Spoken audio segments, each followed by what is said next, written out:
stage for us just perfectly. So let's go ahead and talk about um, define the power of money. And you talked about, and you've been talking just in this brief moment a lot about perspective, right? And what we're finding is perspective is a huge part of how you're going to react to any situation and how you're going to respond, right? So when it comes to money specifically, let's talk about these points here.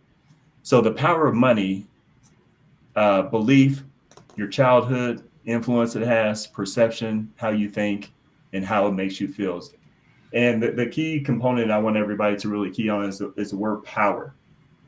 And Gary, within that, you talked about some divorces, you talked about a lot of changes in situations. Talk to us about some of the power that you've seen. And I'm going to go ahead and chime in towards the end here. But what do you think about some of those bullet points that we had just mentioned there? Yeah, so as I look back at this, and like I said earlier about thinking of, sorry, apologies about that. Thinking about what I heard from, sorry. Okay, I'm okay now. I'm clear. You're all right. See, this conversation gets you choked up and get you I know, I'm already going. choked up with this. Yeah. Yeah. So when I talked to a lot of clients, I really started paying attention to what they said about their history, about what kind of things are making them react to money and life and everything now.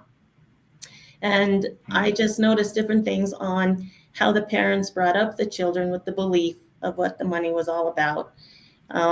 Things like money doesn't grow on trees and this kind of stuff. So the belief started coming into the children's head that it was hard.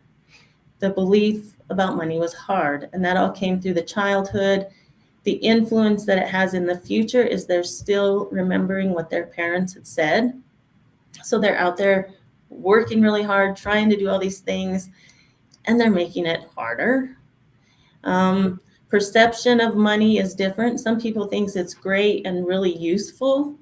It's there for a purpose and we use it correctly. But other people see it as it's an enemy. Money causes all these problems and stuff. And it's just because of the way you grew up, how it makes you feel.